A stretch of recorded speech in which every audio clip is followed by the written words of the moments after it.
La présidente de l'Assemblée nationale a effectué durant le week-end un voyage express en Israël en compagnie des députés les républicains Éric Ciotti et Meyer Habib. De quoi envoyer le signal d'un soutien inconditionnel à la réponse de Benjamin Netanyahou dans sa guerre contre le Hamas. Une position en contradiction avec la ligne historique de la France et qui divise au sein de la majorité relative présidentielle. Après les mots, les actes. La présidente de l'Assemblée nationale, Yaël Braun-Pivet, avait exprimé depuis son perchoir, le 10 octobre, un soutien inconditionnel de la France à Israël. Elle joint désormais le geste à la parole avec un voyage de 24 heures dans l'État hébreu, accompagné du président du parti Les Républicains, LR, Éric Ciotti, du député apparenté LR de la 8e circonscription des Français de l'étranger qui comprend Israël, Meyer Habib et du député Renaissance Mathieu Lefebvre, président du groupe d'amitié France-Israël. Leur voyage suit un premier déplacement de parlementaires. En début de semaine, une dizaine d'élus LR, Renaissance et Horizon se sont rendus en Israël, accompagnés par l'ancien Premier ministre Manuel Valls, pour manifester leur solidarité au peuple israélien et rencontrer des proches des victimes ou des otages français. Désormais, avec le déplacement de Yaël Braun-Pivet, quatrième personnage de l'État français, le symbole d'un soutien appuyé de la France à Israël est encore plus fort. La France soutient pleinement Israël, seule démocratie du Moyen-Orient, démocratie qui a été attaquée d'une façon terrible. Donc il ne faut pas se tromper, ni de combat, ni de mots, a-t-elle déclaré, dimanche 22 octobre, avant de repartir pour Paris au terme d'une visite express. Ce déplacement s'effectuait par solidarité avec Israël et les victimes françaises et dans l'espoir que la diplomatie permettra d'éviter l'escalade et la régionalisation du conflit, avait fait valoir l'entourage de Yaël Braun-Pivet la veille.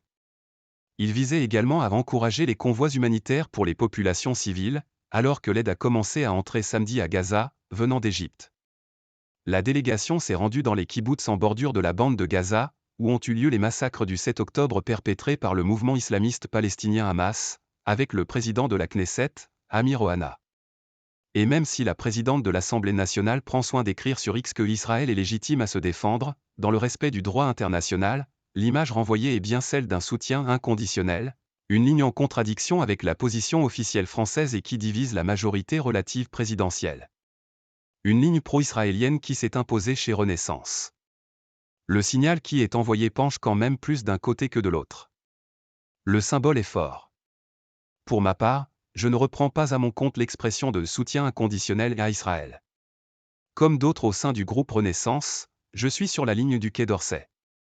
Mais force est de constater que ce n'est pas la ligne adoptée par la tête de notre groupe, confie à France 24 la députée de la majorité Mireille Clapeau. Car au-delà de Yaël Braun-Pivet et de Mathieu Lefebvre, le président du groupe Renaissance à l'Assemblée nationale, Sylvain Maillard, est lui aussi un fervent défenseur d'une ligne pro-israélienne. Nous ne prenons pas nos ordres au Quai d'Orsay, a-t-il même affirmé à Mediapart, assumant de prendre ses distances avec la diplomatie française. Contrairement à ces députés très audibles de la majorité présidentielle, la ministre des Affaires étrangères, Catherine Colonna, prend soin de rappeler régulièrement qu'Israël, dans sa réponse à l'attaque perpétrée par le Hamas, a le devoir de respecter le droit international et donc d'assurer la protection des civils de la bande de Gaza, et qu'à terme, la solution à deux États est la seule viable. L'accès des populations à l'eau, aux soins, est une obligation.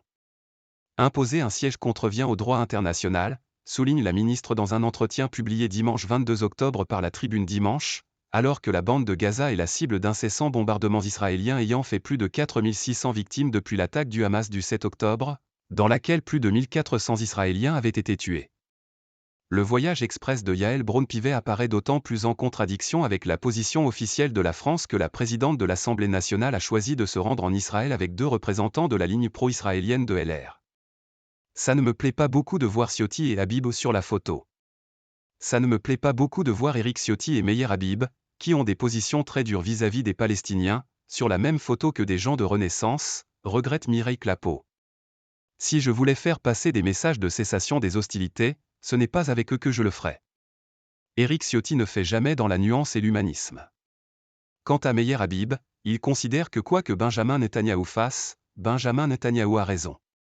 Une enquête de la cellule investigation de Radio France avait notamment révélé, en octobre 2021, que Meyer Habib, très proche du Premier ministre israélien Netanyahou, jouait un rôle diplomatique très actif dans les relations entre la France et Israël, adoptant systématiquement à l'Assemblée nationale un positionnement pro-Likoud, la formation du chef du gouvernement israélien.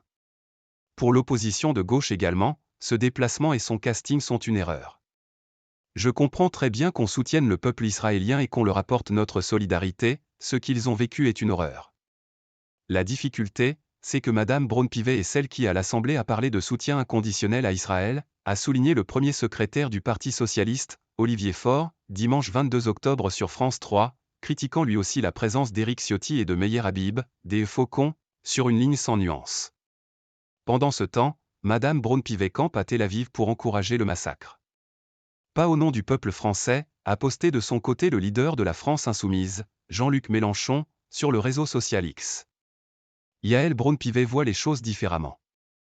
Ce qui est important, c'est que les populations civiles qui se trouvent à Gaza soient le moins possible victimes de ce conflit. Mais on sait aussi qu'elles servent souvent de bouclier humain. Il faut les préserver bien sûr, mais rien ne doit empêcher Israël de se défendre. Il y a un attaquant et des attaqués, a-t-elle insisté. Nul doute que les prises de position de la présidente de l'Assemblée nationale ne manqueront pas de faire réagir.